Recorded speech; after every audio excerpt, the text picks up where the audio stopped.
सबको तकलीफ इसलिए दी कि जो प्रॉपर्टी की सेल परचेज होती है पर्टिकुलरली सिटी एरिया की, जिसमें सब रजिस्ट्रार और ज्वाइंट सब रजिस्ट्रार डॉक्यूमेंट को रजिस्टर करते हैं, उसके हवाले से मैं थोड़ी आगाही आपकी मदद से लोगों तक पहुंचाना चाहूँगा कि सरकार के कितने % टैक्सेस हैं और उसका क्या तरीक़ेकार है। बेसिकली ये शायद मुझे काम पहले करना चाहिए था, लेकिन चलें देर आई दुरुस्त आई, हम आज आपके सामने बैठे हैं। बताने का बेसिक मकसद ये है कि जब टैक्सेस मैं आपको बताऊँगा, तरीक़ेकार बताऊँगा, तो लोगों से फिर मैं रिक्वेस्ट करूँगा कि बराए मेहरबानी इस तरीक़ेकार को फॉलो करें।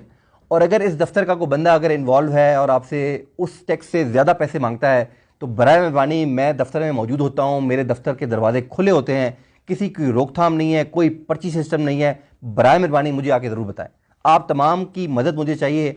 इस मीडिया के लोग, आप सोसाइटी के लोग भी हैं, ऊपर से आप ये सोशल मीडिया के और जनरली जो हमारे नेशनल चैनल्स हैं वो भी उसमें ये आपके पास हैं। तो मैं आपकी मदद से लोगों से ये गुजारिश करूँगा कि जो तरीक़ेकार मैं बताऊँ उसको काइंडली फॉलो किया जाए। हमारे पास जो डॉक्यूमेंट्स लोग रजिस्टर करवाने आते हैं वो मेजॉरिटी 7 किस्म के होते हैं। उसमें सबसे इंपॉर्टेंट डॉक्यूमेंट है सेल डीड। सेल डीड वो है कि मैं अपनी ज़मीन आपको बेचना चाहूँ या आप ज़मीन मुझे बेचना चाहें, तो ये सेल डीड कराई जाती है। उसको रजिस्टर सब रजिस्ट्रार करता है और फिर उसको रजिस्टर सेल डीड कही जाती है। ये मेजॉरिटी डॉक्यूमेंट है जिस पे हम लोग एज सरकारी ऑफिस ख़राब भी होता है कि सरकारी ऑफिस पैसा मांग रहा है और ज़्यादा उस पर जो है ना टैक्स से ज़्यादा मांग रहा है। तो मैंने डीसी ऑफिस में 3 जगहों पे, नीचे आपने देखा होगा, आप रिकॉर्ड भी करेंगे उसको, मैंने वो बैनर आवेदा कर दिए हैं। हमने ये बता दिया है कि किस डॉक्यूमेंट पे कितना टैक्स लगेगा। मैं दोबारा आपको शॉर्ट सा ब्रीफ कर दूंगा। अगर मैं सेल डीड की बात कर रहा हूँ तो उस पर सबसे पहला टैक्स है स्टैम्प ड्यूटी। स्टैम्प ड्यूटी का मतलब ये है कि स्टैम्प पेपर्स जो इशू होते हैं उसकी मद में वो ड्यूटी ख़जाने ऑफिस में जमा होती है और उसके एवज से आपको वो स्टैम्प पेपर मिलते हैं। और उसके बाद वो बंदा वसीका नवीज़, जो कि बाहर बहुत सारे वसीका नवीज़ हैं अपना कारोबार कर रहे हैं, वो वसीका नवीज़ से लिखवाता है अपनी रजिस्ट्री, सारी चीज़ें लिखवाता है कि जी वो मेरी ये प्रॉपर्टी है, मैं आप इसको बेचना चाह रहा हूँ, वो सारी डिटेल उसमें लिखी जाती है। जब वो डॉक्यूमेंट तैयार हो जाता है तो वो डॉक्यूमेंट पे सिर्फ एक टैक्स लगा हुआ है जो कि स्टैम्प ड्यूटी है। वो 2% टैक्स, यानी 2% किसका? जो सरकारी वैल्यूएशन टेबल है। सरकारी वैल्यूएशन टेबल हमारे पास भी कॉपीज़ मौजूद हैं, तमाम वसीका नवीज़ के पास मौजूद हैं, वो कॉपीज़ हमारे ख़जाने ऑफिस में मौजूद हैं।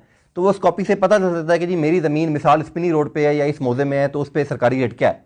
वो उस सरकारी रेट को डीसी रेट कहा जाता है और डीसी रेट के मुताबिक अगर 1 लाख लिखा हुआ है पर एकड़ फॉर एग्जांपल, तो अगर वो 4 फुट बेच रहा है या 10 फुट बेच रहा है, अपना रेट निकाल ले और उसके मुताबिक 2% का उस पर स्टैम्प ड्यूटी लगेगी।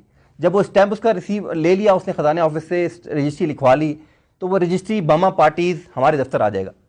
जब हमारे दफ्तर आएगा तो हमारा एक क्लर्क उसको सब रजिस्ट्रार साहब के सामने पेश करेगा और सब रजिस्ट्रार साहब उससे पूछेंगे कि भाई ये जो फ़र्द तुम्हारी लगी है वो ज़रा उसकी जेन्युइनिटी चेक करेंगे, जिस पे लिखा होगा कि जी इरफान इमरान को मिसाल के तौर पे ये प्रॉपर्टी सेल कर रहा है, तो इरफान के नाम फ़र्द इशू होनी चाहिए तहसीलदार से, वो उस पर लगी होगी। साथ ही वो तहसीलदार साहब की जिम्मेदारी है एज़ पर लॉ पूछने की कि जी इरफान साहब आपने ये प्रॉपर्टी बेच रहे हैं, आपको पैसे मिल गए हैं इमरान साहब की तरफ से?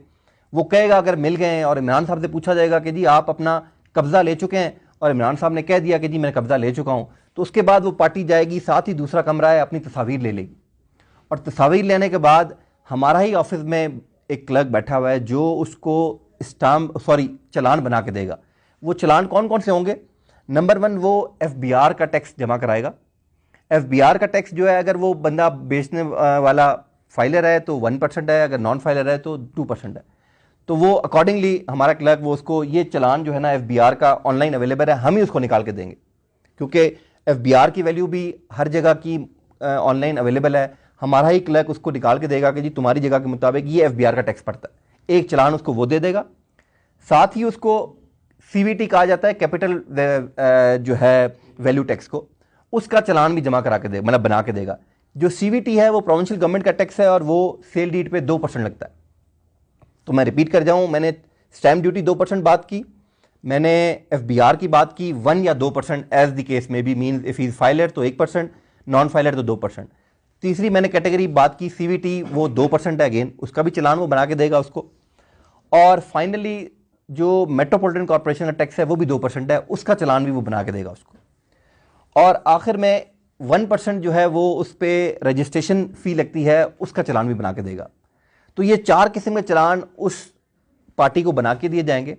वो पार्टी उस चालान को लेके जाए, थोड़ी तकलीफ करनी होती है, वो चालान लेके जाए और बैंक में वो उस पर अमाउंट लिखी होंगी और वो जमा करे। उसके बाद वो वापस आ जाए। वापस आके उन चलानों की कॉपी और बमा वो डॉक्यूमेंट उसने दफ्तर में जमा कराने। तो अगर वो जमा कराने के बाद किसी से पैसे मांगे जाते हैं कि जी मुझे ये पैसे दे दो तो मैं तुम्हारा काम करूंगा, तो बराए मेहरबानी मेरी आप तमाम की मदद से ये लोगों तक मैसेज पहुंचाना है कि मेरे पास ज़रूर आ जाए। आपको तकलीफ ज़रूर होगी, हो सकता है मैं अवेलेबल ना हूँ, किसी मीटिंग में गया हूँ, बट मैं डेली ऑफिस वाला बंदा हूँ और डेली काम निकालने वाला बंदा हूँ। तो बराए मेहरबानी आपको तकलीफ ये ज़रूर होगी कि आधा घंटा पौना घंटा अगर डीसी नहीं है तो को वेट कर लें। बराए मेहरबानी सोसाइटी को फ़ायदा दें, क्योंकि जब तक आपकी मदद एज इन सोसाइटी की नहीं होगी